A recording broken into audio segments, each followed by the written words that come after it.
Olá, meus amigos, minhas amigas, Papo Cabeça na área, agradecendo muitíssimo aí vocês pela audiência e a partir de agora eu vou tentar esclarecer tecnicamente algumas dúvidas a respeito do caso Gugu, tentando responder aí as inúmeras perguntas que os meus queridos seguidores têm feito, ok? Mas antes, bora se inscrever aqui no meu canal, dar muitas likes, apertar o sininho e não esqueçam de deixar seu comentário, que para nós do Papo Cabeça é extremamente importante, beleza?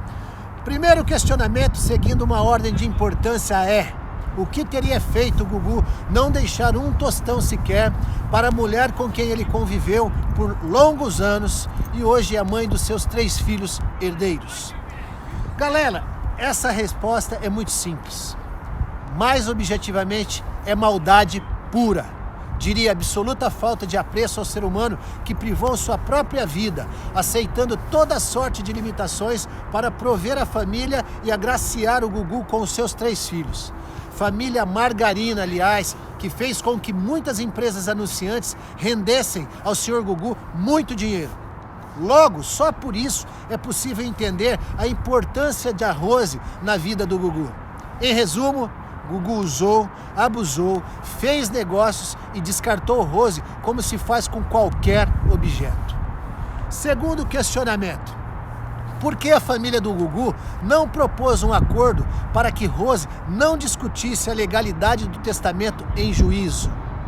Bom, eu acho sinceramente que pelo fato de a família não querer diálogo. Penso que já existia um enorme desgaste e isso deve ter impedido qualquer aproximação entre as partes envolvidas. Além disso, lógico, a família Liberato se acha tão acima do bem e do mal que jamais deixaria se levar por uma possível reviravolta no caso. Vamos aguardar. Para eles, o desejo do Gugu expressado no testamento é uma ordem divina.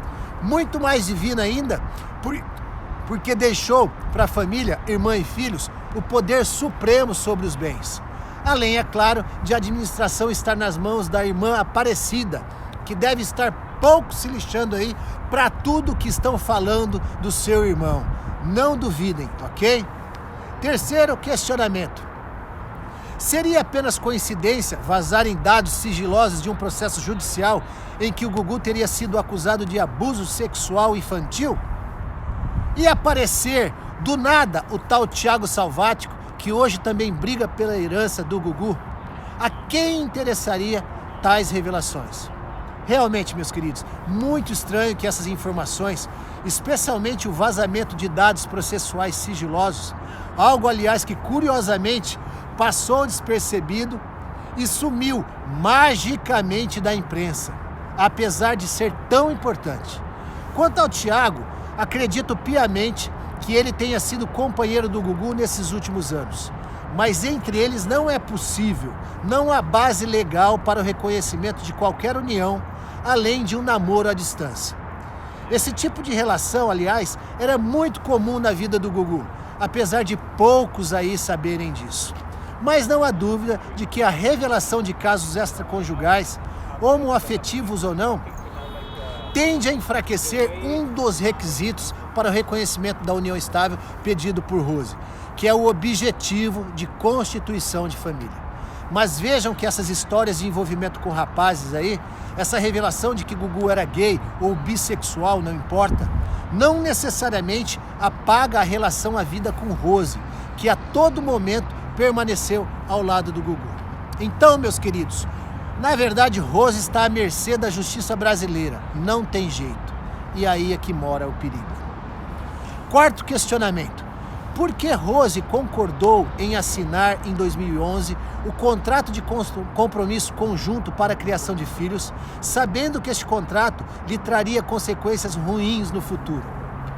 Inicialmente, eu preciso esclarecer que quando este contrato surgiu, o primeiro filho do casal, João, já estava com 10 anos de idade e as filhas gêmeas já tinham 7 anos. Ora, então como alguém se sujeita a colocar no papel, após tantos anos, como a criação dos filhos deve acontecer? Ei, a criação já existia. É surreal imaginar que houve boa-fé na redação do contrato, para mim também chamado de engodo. Óbvio que a intenção já era dificultar a vida de Rose frente ao seu direito. Ou realmente eles brigaram à época, como vem afirmando aí o advogado dela nas entrevistas concedidas. Agora, muitos me perguntam por que ela assinou. Galera, já existia ali um envolvimento emocional gigante entre eles. Além disso, eu não tenho dúvida de que Rose jamais pôde questionar qualquer determinação do Gugu e de sua equipe de advogados. Hoje ela tem quem a defenda, mas na época ela não tinha não. Por isso que eu fico aqui me imaginando a Rose numa sala fechada com o Dr. Carlos Regina, o Homero Salles, os dois que adoram microfones escondidos aí, e mais alguns brucutus que faziam parte da equipe terrorista do Gugu, e todos apontando para ela, dizendo para ela assinar. Coitada, vocês não têm noção da pressão que eles exercem sobre os mais fracos. Mas, às vezes, eles se deparam com gente que olha da mesma altura que eles, não é mesmo, Dr. Carlos Regina? Aí fica mais difícil da covardia prevalecer, não é mesmo?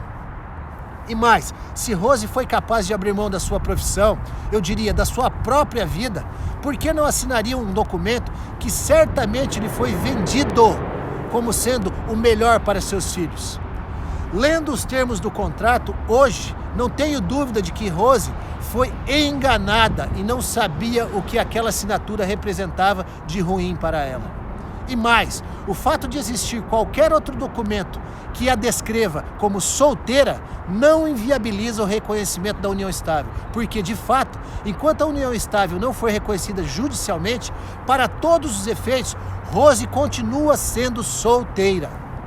Aliás, vocês se recordam do vídeo em que o Papo Cabeça revela que na reportagem da revista Caras, quando o Gugu deu a notícia de que iria ser pai pela primeira vez, já se cogitava a inseminação artificial? Lembram que essa possibilidade teria sido abafada pela assessoria do Gugu e pelo médico que assistiu Rose à época? Pois é, no contrato assinado com Rose, o Gugu admite o uso da inseminação. Por quê? Simples, porque tudo que envolve o Gugu e seus interesses tem uma segunda intenção. Isso quando não é uma farsa. Tudo sempre foi milimetricamente pensado para protegê-lo e resguardar sua imagem. Simples assim. Finalizando, como pode existir mulheres que defendem Gugu e torcem contra a Rose? Pois é, e tem, hein? Vocês já ouviram falar em idolatria? Então é isso. Às vezes, nem a verdade cura essa doença. É isso aí, meus amigos. Logo mais voltamos com mais abordagens para fazer com que vocês reflitam.